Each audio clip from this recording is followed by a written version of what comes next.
Halo,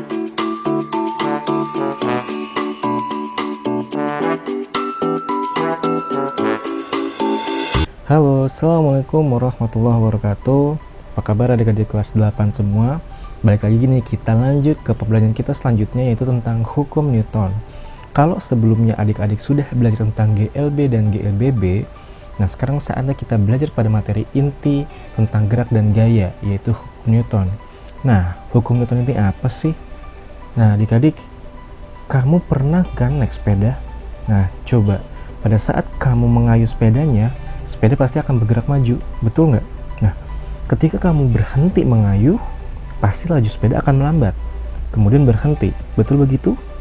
Nah, pertanyaan saya adalah, apakah ketika sepedanya bergerak, itu berarti dikasih gaya, sedangkan saat sepedanya diam, itu tidak dikasih gaya? Bener nggak sih?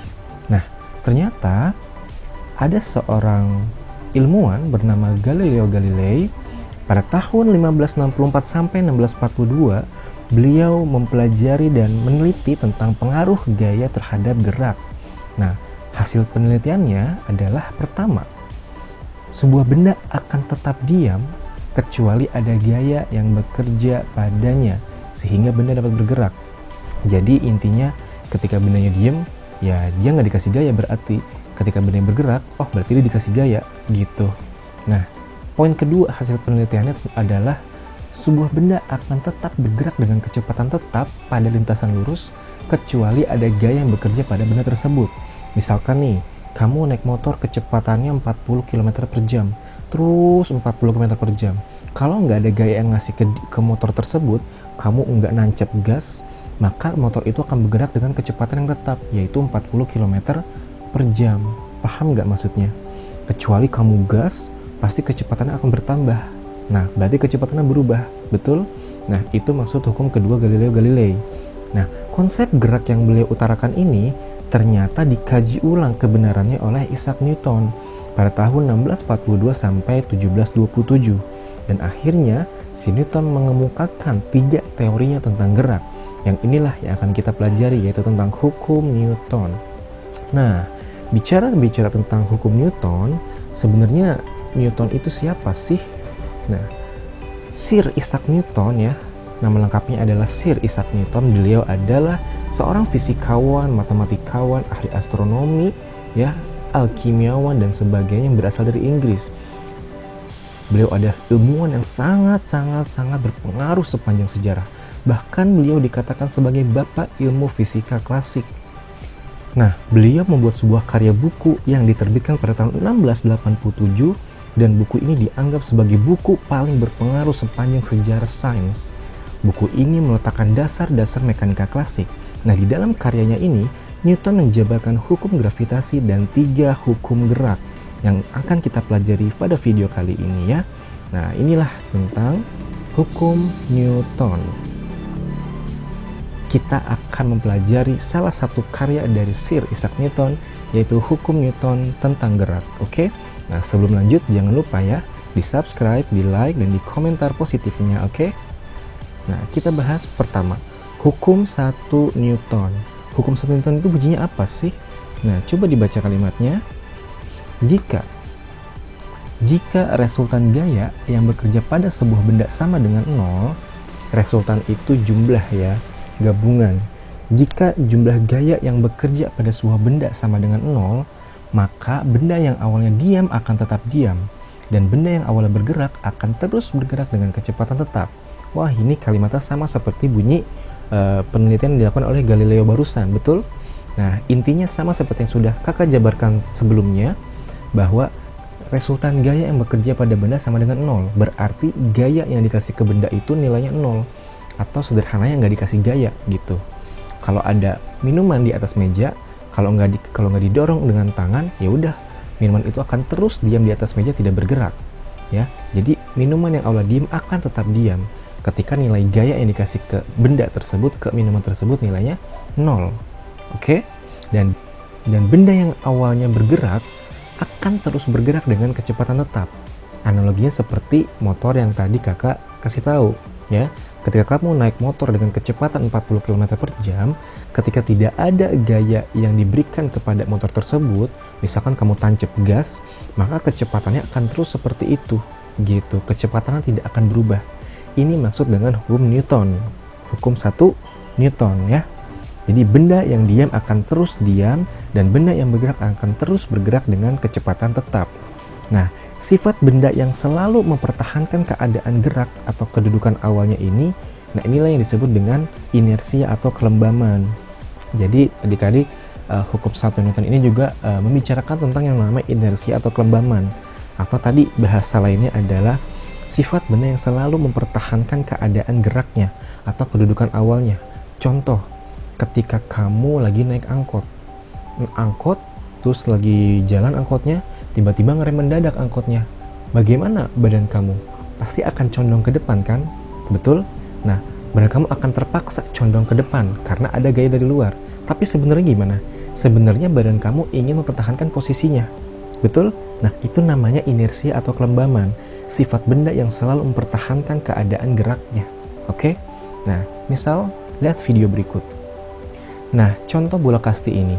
Bola kasti ini kalau ditaruh di atas tanah, ketika nggak ada yang nendang, nggak ada yang ngangkat, nggak ada yang menggerakkan dia akan terus diam seperti itu. Jadi benda yang awalnya diam akan terus diam ketika resultan gaya yang dikasih ke benda nilainya 0, oke? Nah, atau kita akan melakukan sebuah percobaan. Ya, ini adalah percobaan untuk membuktikan hukum 1 Newton. Perhatikan videonya baik-baik, oke? 3,5. Ya, jadi udah habis 35. Jadi kalau misalnya biasa mau.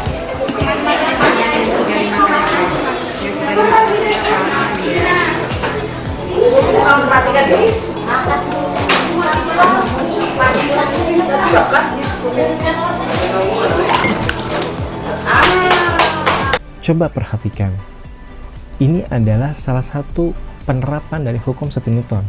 Telur yang berada di atas tabung yang terbuat dari karton tersebut, kalau nggak dikasih gaya atau tarikan, maka dia akan terus diam di atas. Betul? Nah, tapi karena ini dikasih tarikan dengan cepat, telur sebenarnya ingin mempertahankan posisinya di atas tabung. Tapi karena ada gaya dari luar, akhirnya telur jatuh ke bawah dan jatuh lurus ke bawah. Oke? Nah, oke, kita lanjut. Video berikutnya tentang hukum 2 Newton. Nah, bunyinya apa sih? Ketika resultan gaya yang bekerja pada benda, maka benda akan mengalami percepatan dan bergerak searah dengan resultan gaya. Nah, ini bedanya sama hukum 1 Newton. Kalau hukum 1 Newton, resultan gaya yang bekerja pada benda nilainya 0. Tapi kalau hukum 2 Newton, ada resultan gayanya. Ya, resultan gaya yang bekerja pada benda ada nilainya. Oke? Nah, di sini, ketika resultan gaya bekerja pada benda, maka benda akan mengalami percepatan. Masih ingat konsep percepatan apa? Ingat ya, percepatan itu adalah perubahan kecepatan tiap waktu. Intinya setiap benda bergerak dan kecepatannya berubah, berarti dia mengalami percepatan, oke? Nah, jadi ketika ada benda dikasih gaya, maka dia akan mengalami percepatan dan bergerak searah dengan resultan gaya. Misalnya, kamu ingin mengajarkan adik kamu naik sepeda, ya? Kamu mendorong pelan-pelan adik kamu dengan gaya ke arah selatan. Maka adik kamu dan sepedanya akan bergerak ke arah selatan juga, searah dengan gayanya. Nggak mungkin dong ke arah utara atau barat atau timur, betul nggak? Karena arah gaya yang diberikan ke arah selatan, maka adik kamu dan sepedanya akan bergerak ke arah selatan. Oke? Nah, ketika dikasih gaya, dia akan mengalami percepatan. Ya, betul nggak? Dia akan bergerak, betul? Nah, inilah konsep hukum 2 Newton. Ya. Nah, lebih lengkapnya agar lebih memahami, simak video berikut. Nah, kalau kamu misalkan lagi mendorong meja, kalau kamu mendorong meja dengan gaya yang kecil, maka kecepatan meja pun akan kecil, percepatan meja pun akan kecil, betul? Tapi kalau kamu mendorong meja dengan gaya yang lebih besar, maka meja akan bergerak lebih cepat dan memiliki percepatan yang lebih besar. Nah, ini tanda bahwa semakin besar gaya yang diberikan ke benda, maka akan semakin besar percepatan yang dialami oleh benda. Dan semakin kecil gaya yang diberikan ke benda, maka akan semakin kecil percepatannya. Oke? Ini konsep hukum 2 Newton. Sekarang kita masuk konsep hukum terakhir, yaitu hukum 3 Newton. Ya. Oh iya, tadi hukum 2 Newton itu dirumuskan dengan F sama dengan M dikali A. Dengan F adalah gaya yang satuan Newton, A adalah percepatan satuan meter per sekon kuadrat, dan M adalah massa satuannya kilogram. Hafalkan rumus ini karena ini akan selalu biasanya dikeluarkan oleh guru-guru kamu di sekolah ketika ulangan ya. Nah, kita masuk ke hukum 3 Newton. Hukum 3 Newton berbunyi, untuk setiap gaya aksi, selalu akan ada gaya reaksi yang sama dan berlawanan arah. Nah, hukum 3 Newton ini dirumuskan dengan F aksi sama dengan F min, F reaksi. Ya, persamaan ini membuktikan bahwa pertama, gaya selalu terjadi secara berpasangan. Ya, setiap pasangan gaya berasal dari gaya aksi dan gaya reaksi. Kedua, gaya aksi dan gaya reaksi selalu sama besar nilainya. Kalau kamu ngasih gaya aksi ke benda senilai 40 Newton, maka benda akan ngasih kamu gaya sebesar 40 Newton juga. Ketiga, gaya aksi dan gaya reaksi bekerja dalam arah yang saling berlawanan. Contoh, kamu mendorong tembok. Kamu mendorong tembok ke arah utara dengan gaya 40 Newton.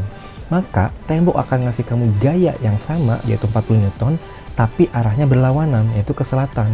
Dan nilainya minus. Kenapa? Karena arahnya berlawanan dari gaya aksi. Oke, jadi tanda minus di sini itu adalah karena arah gaya reaksinya berlawanan dengan arah gaya aksi. Ya. Nah, yang terakhir, gaya aksi dan gaya reaksi bekerja pada benda yang berbeda. Nah, agar lebih memahami, silakan lihat ilustrasi berikut. Contoh ketika kamu melompat di tanah, kaki kamu akan memberikan gaya ke tanah. Nah, ini yang disebut dengan F aksi. Dan ketika kaki kamu menghentakkan ke tanah, maka tanah juga akan memberikan gaya ke kaki kamu yang besarnya sama. Dan ini yang disebut dengan F reaksi. Jadi kaki kamu menghentakkan ke tanah dengan F aksi, arahnya ke bawah, maka tanah akan memberikan gaya ke kaki kamu yang dinamakan dengan F reaksi, tapi arahnya ke atas. Oke? F aksi sama dengan min F reaksi. Contoh lain, kamu memantulkan bola ke tanah. Bola akan memantul, betul? Nah, kenapa bola bisa memantul? Ini terjadi karena hukum 3 Newton. Bola memberikan gaya ke tanah, inilah F aksi, berarti arahnya ke bawah F aksinya. Maka tanah akan memberikan gaya ke bolanya, inilah F reaksi dan arahnya ke atas. Oke? Karena arahnya selalu berlawanan. Atau contoh lagi, kamu misalkan lagi marah, kamu pukul tembok dengan tangan kamu, kamu kasih gaya 50 Newton, kamu kasih gaya 50 Newton ke tembok, itu adalah F aksi, maka tembok akan ngasih gaya ke kamu 50 Newton juga, itu F reaksi. Semakin besar kamu memukul tembok, maka tangan kamu akan semakin sakit. Kenapa? Karena itu adalah F reaksi dari tembok. Jadi F aksi kecepatan kamu memukul tembok, ya misalkan nilainya 50 Newton, kemudian tembok akan ngasih gaya ke tangan kamu dengan besar yang sama. Jadi semakin sakit tangan kamu ketika memukul tembok, maka sebesar itulah gaya yang kamu berikan ke tembok. Oke? Paham maksudnya? Jadi hukum 3 Newton tentang F aksi dan F reaksi. Kamu ngasih gaya ke benda, maka benda akan ngasih gaya ke kamu yang besarnya sama, tapi arahnya berlawanan. Oke? Begitulah konsep hukum Newton 1, 2, 3. Nah, sekian video kali ini. Kurang lebihnya mohon maaf. Jangan lupa setelah menutup video ini jangan lupa subscribe, like, dan komen positifnya. Oke? Sekian dari saya, kurang lebihnya mohon maaf. Assalamualaikum warahmatullahi wabarakatuh.